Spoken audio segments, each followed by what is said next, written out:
तेव्हा आपण विधवा महिलांचा हळदी कुंकवाचा कार्यक्रम घेतला होता. त्या वेळेला मला वाटतं 10-15 जणी होत्या आलेल्या आणि त्यातल्या एकाच महिलेची मानसिकता झालेली. तुमचं नाव काय होतं? पालकरताईंनी तेवढं धाडस दाखवलं होतं आणि त्या विधवा अनिष्ट प्रत्येला मूर्तमती देण्याचं काम पालकरताईंनी केलं होतं. तर त्या एकच होत्या की त्या म्हणाल्या की चालेल आणि मी जाताना सांगितलं होतं की या महिलेचं नाव तुमच्या गावाच्या इतिहासात लिहून ठेवा कारण तुम्ही विधवा अनिष्ट प्रत्येला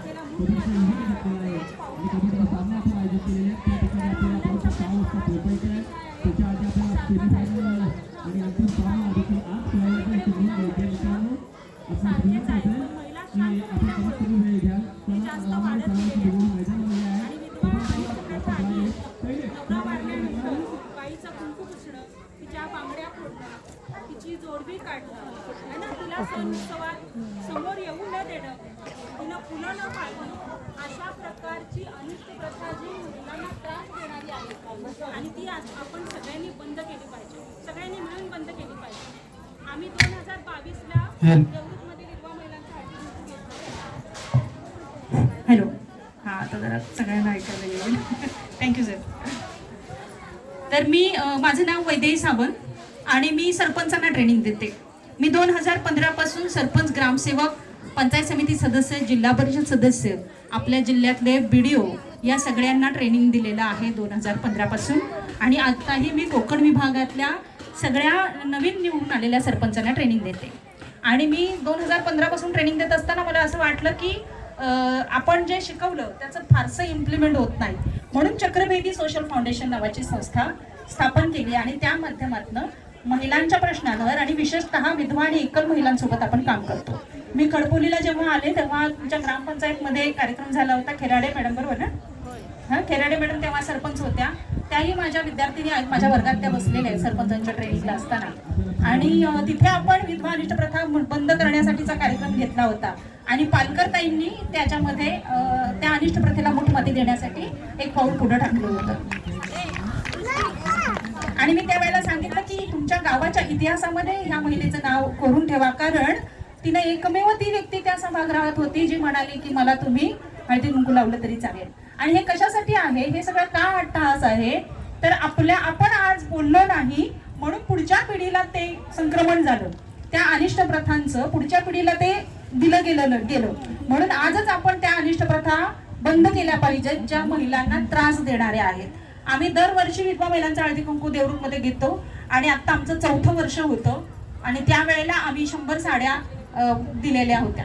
आम्हाला डॉक्टर गिरीश कुलकर्णी सरांनी 200 साड्या डोनेट केल्या आमच्या संस्थेला आणि आम्ही त्यातनं राष्ट्रसेवा दल पुणे येथे कार्यक्रम घेतला आणि त्याच्यामध्ये 100 साड्या देऊन विचारांचं वाण दिलं. आणि आता आम्ही देवरूखमध्ये 4थं वर्ष असताना तिथे सुद्धा 100 साड्या दिल्या. कशासाठी, तर मी तिथे महिलांना सांगितलं हे सगळं कशासाठी, तर तुम्ही आज बोलत नाही म्हणून तुमच्या पुढच्या पिढीला त्रास होतो आणि तुमच्या पुढच्या पिढीला त्रास होऊ नये म्हणून आज आपण आयांनी जागं झालं पाहिजे आणि बोलायला सुरुवात केली पाहिजे.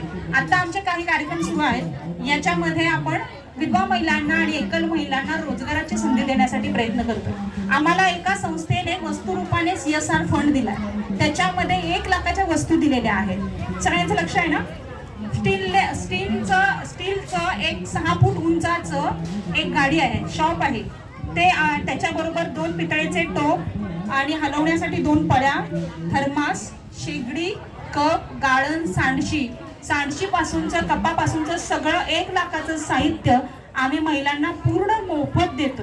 ज्यामधून, कारण गरीब असणं हा त्या व्यक्तीचा दोष नसून तिला समाजाने शासनाने सपोर्ट दिला नाही म्हणून ते घडलेलं आहे. ती गरीब होण्यामागचं कारण तिला आधार दिलेला नाहीये म्हणून आम्ही तिला 1 लाखाचा तिच्याकडून 1 रुपया न घेता संपूर्ण वस्तूंचा सेटअप देतोय.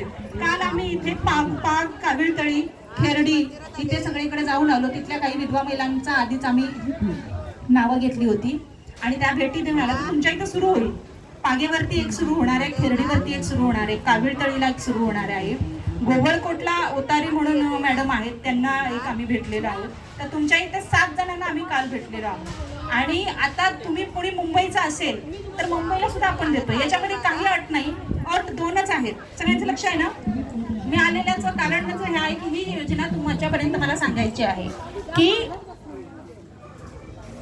जी महिला गरीब आहे, गरजू आहे, तर तिला आम्ही 1 लाखाच्या ह्या सगळ्या टी स्टॉलचा सेटअप जो आहे तो पूर्ण मोफत देतोय. कारण तिने स्वतःचा रोजगार सुरू करावा. याच्या बदल्यात आम्हाला फक्त ती जे कमवणार आहे त्यामधून तिचं उत्पन्न वाढावं आणि तिचा संसार सुखाचा व्हावा, तिच्या मुलांचं